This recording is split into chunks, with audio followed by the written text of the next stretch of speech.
Selamat malam dan salam sejahtera bagi kita semua.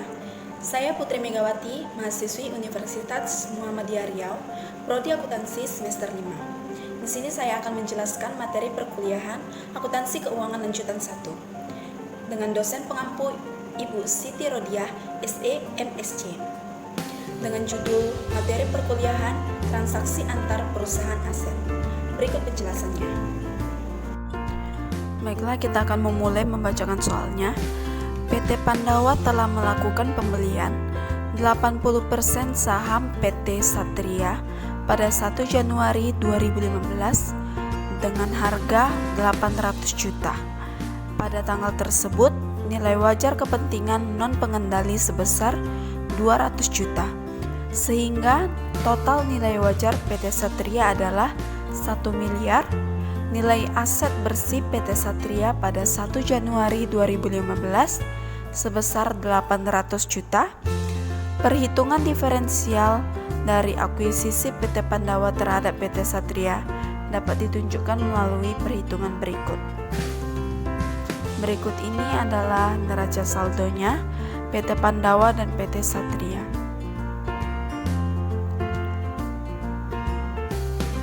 Perhitungan diferensial antara nilai wajar dan nilai buku. Nilai akuisisi oleh PT Pandawa ditambah nilai wajar kepentingan non-pengendali 800 juta didapat dari nilai pembelian PT Pandawa terhadap PT Satria sebesar 800 juta dan 200 jutanya adalah non-pengendali. Sehingga total nilai akuisisinya adalah 1 miliar. Nilai buku aset bersih PT Satria terdiri dari saham biasa dan saldo laba. Saham biasa dan saldo laba dapat kita lihat dalam neraca saldo, yaitu di posisi kredit 500 juta dan 300 juta. Totalnya adalah 800 juta. Sehingga diferensial antara nilai wajar dan nilai buku adalah 200 juta. Berikut adalah tabel diferensial. Persediaan 25 juta, tanah 75 juta, bangunan 50 juta. Totalnya adalah 150 juta. Sehingga goodwill-nya didapat adalah 50 juta. 50 juta diperoleh dari 200 juta. Nilai diferensial dikurang dengan persediaan tanah dan bangunan 150 juta, sehingga nilainya adalah 50 juta. Pencatatan jurnal PT Pandawa pada tahun 2015. Yang pertama, saat terjadinya transaksi investasi PT terhadap PT Satria, jurnalnya ialah investasi pada PT Satria pada kas. Mengapa kasnya kredit? Karena PT Pandawa mengeluarkan kas pada saat itu juga senilai 800 juta. Pada tanggal 31 Desember 2015 untuk mencatat bagian PT Pandawa atas laba bersih PT Satria. Laba bersih, pertama kita akan menghitung laba bersih PT Satria terlebih dahulu. Di sini nilai penjualan serta beban-beban dapat kita lihat dari neraca saldo yang telah disediakan. Nilai penjualannya adalah 900 juta serta beban-bebannya seperti beban pokok penjualan 300 juta, beban operasional 80 juta, beban sewa 75 juta, beban penyusutan 25 juta, beban bunga 10 juta. Nilai totalnya adalah 490 juta. Ditambah dengan kerugian penjualan peralatan. Kerugian itu kita anggap sebagai beban sehingga mempengaruhi saldo laba bersih dari PT Satria tersebut. Sehingga total bebannya semua adalah 500 juta dan diperoleh laba bersihnya adalah 400 juta. 900 dikurang 500 yaitu 400 juta. Dari sini, dari laba bersih ini kita persentasekan 80 karena nilai persentase investasi pada PT Satria adalah 80%. Sehingga jurnalnya adalah investasi pada PT Satria pada bagian laba atas PT Satria 320 juta. Kemudian ada jurnal untuk mencatat bagian PT Pandawa atas dividen PT Satria senilai 100 juta. 100 juta ini dapat kita peroleh kita lihat dari neraca saldo, yaitu dividen yang diumumkan senilai 100 juta. Nah, kemudian kita kalikan dengan persentase kepemilikan atas PT Satria. Di sini jurnalnya adalah kas pada investasi pada PT Satria. Mengapa kas didebit? Karena kas PT Pandawa akan bertambah senilai 80 juta atas investasi yang terjadi di PT Satria. Kemudian untuk mencatat keuntungan transaksi hulu penjualan persediaan yang belum terrealisasi. Di sini disebutkan 150 juta dikali 60%. Di sini dapat kita lihat dalam informasi tambahan B.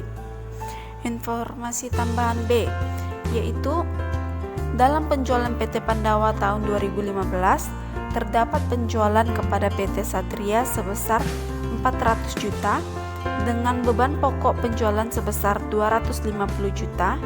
Sampai 31 Desember 2015 persediaan tersebut baru terjual 40%. Di sini kita lihat nilai penjualannya adalah 400 juta dengan beban pokok 250 juta, sehingga 400 juta dikurang 250 juta adalah 150 juta. Kita kalikan 60% karena yang belum terrealisasi adalah 60%. Maka dari itu 150 juta dikali 60% adalah 90 juta. Kemudian jurnal selanjutnya adalah untuk mencatat keuntungan transaksi hilir penjualan persediaan yang belum terrealisasi senilai 120 juta dikali 80%. 80% adalah persentase kepemilikan dari PT Pandawa. Nilainya adalah 96%. Di sini disebutkan PT Pandawa memperoleh keuntungan sebesar 25 juta. 25 jutanya itu didapat dari 650 juta dikurang 625 juta atas penjualan tanah ke entitas anaknya. Sehingga kita akan menjurnal bagian laba atas PT Satria senilai 25 juta pada posisi debit dan investasi pada PT Satria senilai 25 juta pada posisi kredit. Kemudian jurnal selanjutnya adalah mencatat kerugian transaksi hilir penjualan peralatan yang belum terrealisasi, yaitu 10 juta dikali 80 juta senilai 8 juta. Berikut adalah tabel perhitungan jurnal eliminasi, di mana di sini dijabarkan PT Pandawa memiliki persentase kepemilikan 80% dan kepemilikan non pengendali adalah 20%, di mana saldo awalnya adalah 800 juta. PT Pandawa senilai 640 juta karena 80% dikali 800 juta adalah 640 juta, sehingga sisanya adalah 160 juta, di mana saham biasa adalah 500 juta. Dapat kita lihat dalam neraca saldo. Maka selisihnya adalah 300 juta. Laba bersih. Kemudian laba bersihnya 400 juta. Dapat kita hitung dari perhitungan laba bersih PT Satria 400 juta. Sini 400 juta dikali 80% adalah 320 juta, dan untuk kepemilikan non pengendali adalah 80 juta. Kemudian dividen. Dividen telah disebutkan di dalam neraca saldonya, yaitu dividen yang diumumkan adalah 100 juta. Maka ini adalah total saldo akhirnya 880 juta, dan kepemilikan non pengendali adalah 220 juta. Persediaannya 90 juta, dapat dari sini.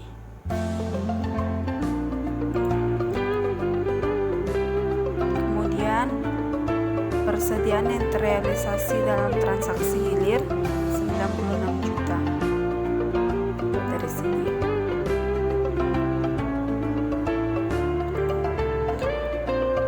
Keuntungan yang belum terrealisasi dari transaksi hulu tanah 25 juta. Keuntungan yang belum terrealisasi transaksi hilir peralatan 8 juta. Maka saldo akhir disesuaikan adalah 677 juta untuk PT Pandawa, dan kepemilikan non pengendali saldo akhir yang disesuaikannya adalah 198 juta.